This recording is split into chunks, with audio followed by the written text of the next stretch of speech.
Comme j'ai souvent l'habitude de dire que c'est une très bonne journée aujourd'hui. Vous savez, aujourd'hui tu peux passer une très bonne journée comme une mauvaise journée.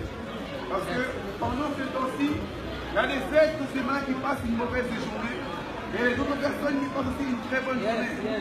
Aujourd'hui tu peux passer une journée en remplie de joie. Tu es en train de sourire parce qu'aujourd'hui tu as le souffle de vie. Tu as constaté que tous les membres de ta famille se sont levés. Et il n'y a pas de mort. Raison pour laquelle tu es dans la joie. Mais pendant ce temps-ci, beaucoup sont en train de pleurer quand ils sont dans les lits des hôpitaux. D'autres sont en train de pleurer parce qu'ils ont fait des accidents quelconques.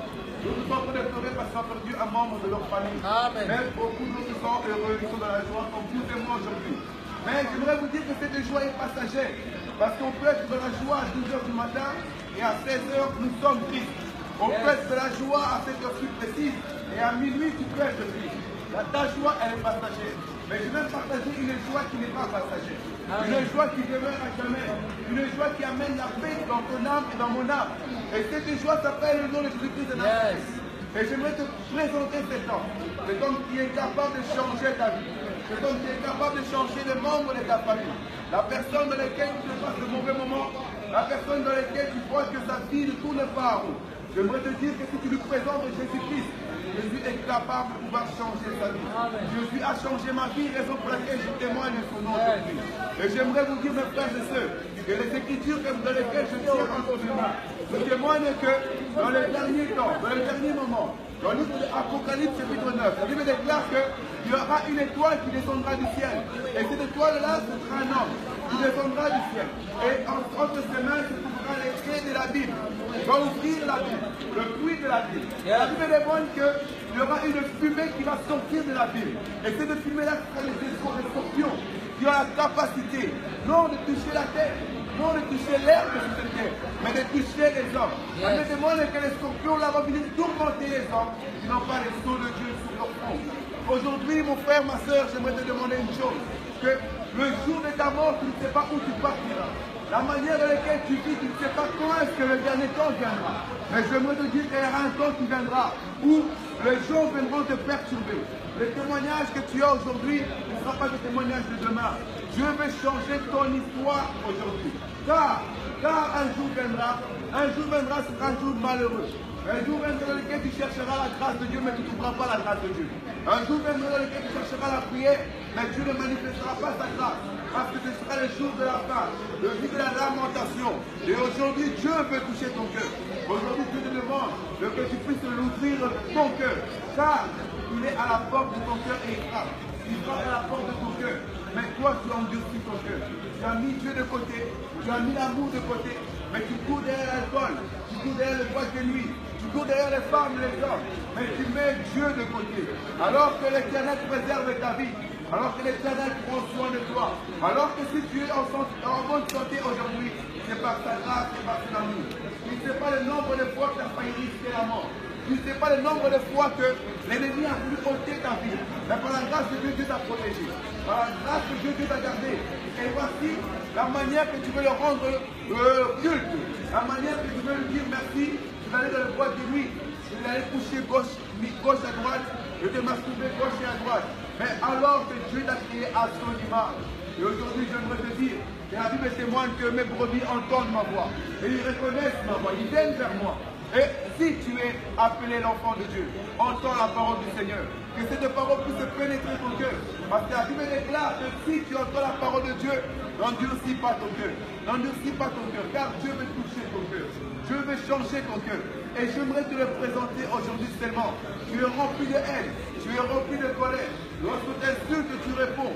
Lorsqu'on te gifle, tu réponds. Lorsqu'on te dit de mauvaises choses, tu réagis mal. Mais j'aimerais te dire que cette colère-là peut être ôtée aujourd'hui si tu ouvres Jésus-Christ à ton cœur. Oui, la Bible témoigne une chose, que sa main n'est pas courte pour te toucher moi et toi. Sa main n'est pas courte, mais ce sont nos péchés qui éloignent sa main. Ce sont nos péchés qui éloignent la grâce de Dieu.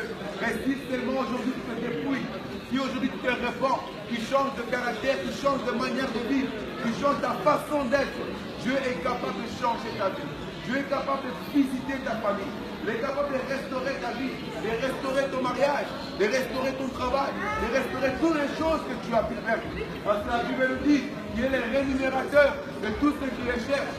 il va rémunérer ce que tu as pu perdre, ce que tu as perdu, ce que l'ennemi a volé dans ta vie.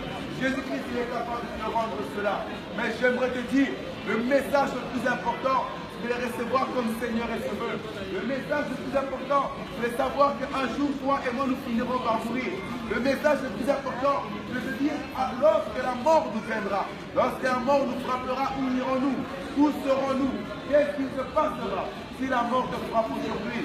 Hier, tu étais bébé. Hier, tu as grandi. Hier, tu es devenu adulte. Aujourd'hui, tu vieillis. Et j'aimerais te dire que si la mort ne frappe pas à ton âge, à ton jeune âge, la mort te frappera à la vieillesse. Tu peux faire tout ce que tu veux, mais la mort est inévitable. La mort est notre destination. Et aujourd'hui, seulement si tu ouvres ton cœur en recevant Jésus-Christ de Nazareth comme Seigneur et Sauveur, il est capable de restaurer ta vie. Il est capable de changer ta vie. Je parle à ton cœur. Ouvre ton cœur car le jour sera mauvais. Ouvre ton cœur car le temps est mauvais.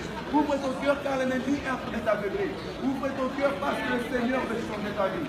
Aujourd'hui seulement, il ne te demande pas de faire des énormes efforts. Il ne te demande pas de prier de nombre de fois. Il te demande seulement de lui donner l'accès de ton cœur. Seulement l'accès de ton cœur. Si cela est encore possible, tu as donné ton cœur à beaucoup d'hommes, tu as donné ton cœur à beaucoup de femmes. Mais aujourd'hui, donne ton cœur à Jésus. Aujourd'hui, donne ton cœur à Jésus. Cela ne demande pas des incantations. Cela demande seulement l'ouverture de ton cœur. Ouvre seulement ton cœur car il va changer ton âme. Ouvre ton cœur car Jésus-Christ revient bientôt. Je te signale que Jésus-Christ revient bientôt. Toi qui penses que tu es éternel, mais hélas, tu es un passager. Tu es pèlerin. Nous sommes tous des pèlerins sur cette terre. Amen. Personne ne peut rester éternellement. Personne ne peut rester plus de 120 ans, plus de 300 ans. Personne ne peut rester. J'aimerais te dire que la mort viendra coûte que coûte. Prépare ta vie, prépare ton âme, rachète ton âme, récupère ton âme là où tu l'as perdu. Tu as tellement voulu enrichir ta chair, tu as tellement voulu faire du bien à ta chair. J'aimerais te dire que ton corps va te trahir, ton corps va t'abandonner. Au cimetière, tu ne seras pas avec ton corps va te laisser. Le corps dans lequel tu parfumes, le corps que tu prends tellement soin. Lorsque tu es malade, tu prends des médicaments directement. Lorsque tu as faim, tu vas directement acheter à manger pour enrichir ton corps, pour faire du bien à ton corps. Même ce corps-là va nous trahir coûte que coûte. On peut prendre soin de lui aujourd'hui, mais demain, un jour, il finira par nous lâcher. Un jour, il finira par nous trahir. Mais le Seigneur ne nous trahira jamais. Le Seigneur ne nous abandonnera jamais. Et j'aimerais t'interpeller aujourd'hui. J'aimerais t'interpeller ce soir, afin de te dire que tu n'es pas un homme quelconque. Mais la Bible déclare, vous êtes dans ce monde, mais vous n'êtes pas de ce monde. Non, tu n'es pas de ce monde, car tu es passager. Si tu es dans ce monde et tu es de ce monde, tu resterais éternellement. Mais vu que tu n'es pas de ce monde est obligé de te vomir. Ce monde est obligé de te chasser parce que tu n'es pas de ce monde. Mais hélas, où iras-tu lorsque ce monde va t'abandonner? Où iras-tu lorsque ce monde ne voudra pas préserver ton âme? Où iras-tu lorsque ce monde ne voudra pas garder ton esprit? Où iras-tu? Parce que tu dois partir quelque part. Tu dois partir quelque part. Et j'aimerais te dire aujourd'hui que Jésus-Christ t'appelle.